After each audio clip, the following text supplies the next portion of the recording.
மக்கள் கட்சியின் அர்ஜுன் சம்பத் தற்போது செய்தியாளர்களை சந்தித்து வருகிறார். அதன் நேரடி காட்சிகளை பார்க்கலாம். பேசிவிட்டார். ஆகவே நாங்கள் சட்டப்படி நடவடிக்கை எடுப்போம். இது சம்பந்தமாக நாங்கள் விசாரித்துக் கொண்டிருக்கிறோம்.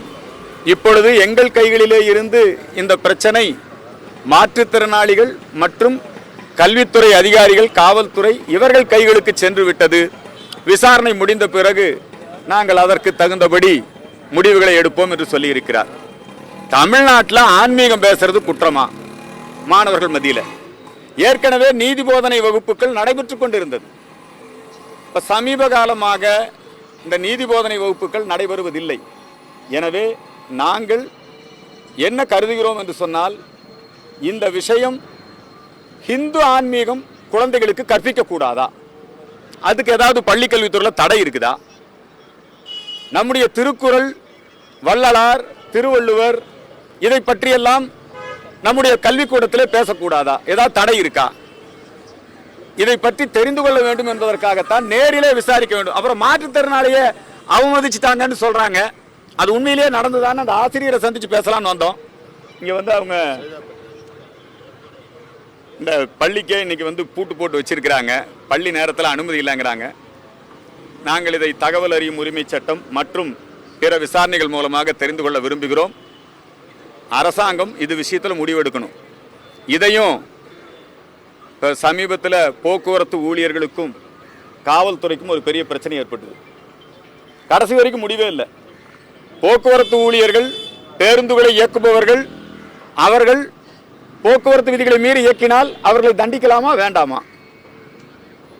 அல்லது காவல்துறையை சார்ந்தவர்கள் பேருந்தில் டிக்கெட் வாங்கலாமா வேண்டாமா? இதுக்கு இதுவரைக்கும் எந்த முடிவும் இல்லை. இவர்களாகவே ஒரு பிரச்சனையை உருவாக்கி கடைசியில் 2 பேர் சமரசம் ஆகிட்டாங்கன்னு சொன்னாங்க. அது மாதிரி தான் இப்போ பள்ளிகளில் ஆன்மீகம் பேசலாமா வேண்டாமா? இது பற்றி அரசு முடிவெடுக்க வேண்டும்.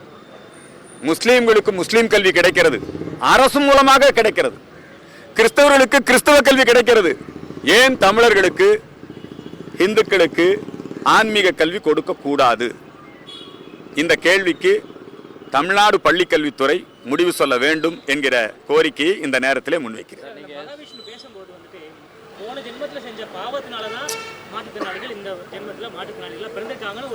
அப்படி சொன்னாரா? சரி சரி சரிங்க. அந்த கூற்று நான் எப்படி ஏற்றுக்க முடியும்? நீங்க ஏங்க நம்முடைய இந்து சமயத்தை பத்தி, சிவபெருமானை பத்தி, முருகப்பெருமானை பத்தி, கந்தசஷ்டி கவசத்தை பத்தி எவ்வளவு கேவலமா இழிவுபடுத்தி பேசினாங்க. அவங்க மேலெல்லாம் உடனே நடவடிக்கை எடுத்துட்டீங்களா?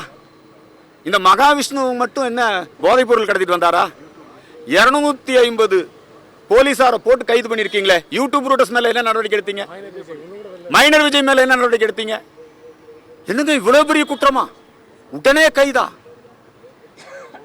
நீங்க இதை எப்படி அப்படியே லாபகமா தசை திருப்புறீங்க பாத்தீங்களா? மாற்றுத்திறனாளிகளுக்கு எதிராக பேசிட்டாருன்னு கிடையாது. அது விசாரிங்க சார், அது விசாரிங்க. இப்பதான் தெரிஞ்சுதா உங்களுக்கு? மகாவிஷ்ணுங்கிறவர் யாருக்குமே தெரியாது. எனக்கு தெரியுமா? உங்களுக்கு தெரியுமா? இப்ப மகாவிஷ்ணுடைய பழைய வீடியோ எல்லாம் எடுத்து போடுறீங்க.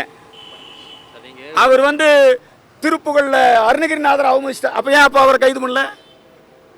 இது ஏதோ ஒரு மிகப்பெரிய இதுக்கு பின்னாடி ஏதோ ஒரு சதி நடந்து கொண்டிருக்கிறது. அதுதான் நீங்க இதை உடனே மாற்றுத்திறனாளிகளுக்கு எதிராக பிரச்சனையாக இதை திசை திருப்பதற்கான ஒரு முயற்சியாகத்தான் நீங்க சொல்லக்கூடிய சம்பவம் இந்த பள்ளியில நடக்கல. ஓ, இந்த பள்ளியில் நடக்கல இல்லீங்களா?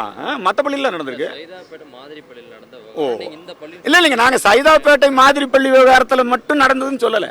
நாங்க தமிழ்நாடு முழுக்க நடந்துகிட்டு இருக்குது, அதை சொல்றோம். நாங்க இங்க மட்டும் நடவடிக்கை எடுத்தீங்களா, அங்கெல்லாம் ஏன் நடவடிக்கை எடுக்கலான்னு கேட்கறோம். கேட்கறது தப்பா? உங்க ஒரே ஒரு கேள்வி எங்களுக்கு புரிஞ்சது தம்பி. பள்ளி வளாகத்துல மாணவர்கள் மத்தியில கிறிஸ்தவர்கள் பேசுனது இல்ல. பாவ புண்ணியம், பாவிகளே மனம் திரும்புங்கள், கிறிஸ்தவர்கள் பேசுனதே இல்லையா? பள்ளி வளாகத்துல நடவடிக்கை எடுக்கவே இல்லையா நீங்க? அது என்னப்பா மகாவிஷ்ணு பேர் உங்களுக்கு ஏதாவது பிரச்சனையா? மகாவிஷ்ணு பேர் வச்சுட்டு பிரச்சனையா உங்களுக்கு? ஏன் திசை திருப்புறீங்க? இது இந்து சமய சொற்பொழிவாளர்களுக்கு எதிரான ஒரு அச்சுறுத்தலாகத்தான் நாங்கள் பார்க்கிறோம். அது என்ன நடந்ததுன்னு விசாரிக்கலாங்கிறதுக்காக தான் வந்தோம். ஏன் பூட்டி வச்சிருக்கீங்க? கேளுங்க. அவர் ஒரு வீடியோ வெளியிடுறாரு. என்ன வீடியோ? அங்க ஆஸ்திரேலியால இருந்து ஒரு வீடியோ வெளியிடுறாரு. நான் வந்து நாளைக்கு வந்து ஏர்போர்ட்ல வர்றாங்கிறாரு. அப்படிங்கிறாரு. அப்ப கூட அவர் மாற்றுத்திறனை பத்தி அவருக்கு தோணவே இல்லை. மாற்றுத்திறனை மனசு அவர் அப்படி ஏதோ சொல்லியிருக்காரா? அவர் மாற்றுத்திறனாளியை புண்படுத்தினதா ஏதோ பேசியிருந்தா அவர் நினைச்சிருந்தா தானே அது சொல்லுவாரு. அவர் அப்படி நினைக்கவே இல்லை, பேசவே இல்லை. நீங்க அப்படியே லாபகமா வந்து அப்படி தட்டி விடுறீங்க. ஏதோ அவருக்கு எதிராக ஒரு சதித்தை பண்றீங்க. புரியுதா? வீடியோ வச்சுக்கங்க சார், விசாரிங்க சார், நடவடிக்கை எடுங்க சார். இதே மாதிரி பேசின ஆளு இந்த நாட்டில் எங்களை ஏத்துக்கிட்டா தான் நீங்க வந்து சொர்க்கத்துக்கு போக முடியும், இல்லைன்னா நீங்க எல்லாம் பாவிகள் நரகத்துக்கு போயிருவீங்கன்னு சொல்றாங்களே சார். அவங்க மேல என்ன நடவடிக்கை எடுத்தீங்க? நன்றி, வணக்கம்.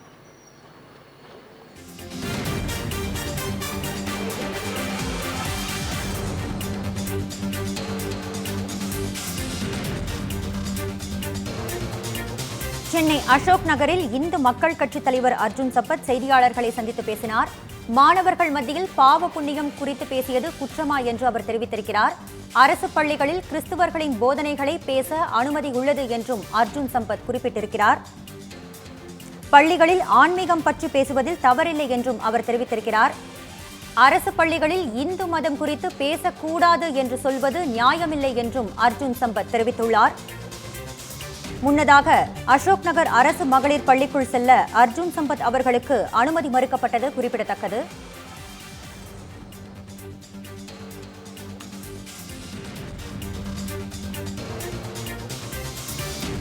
திருவள்ளுவர், வள்ளலார் குறித்து பள்ளிகளில் பேசக்கூடாதா என்று அர்ஜுன் சம்பத் கேள்வி எழுப்பியுள்ளார்.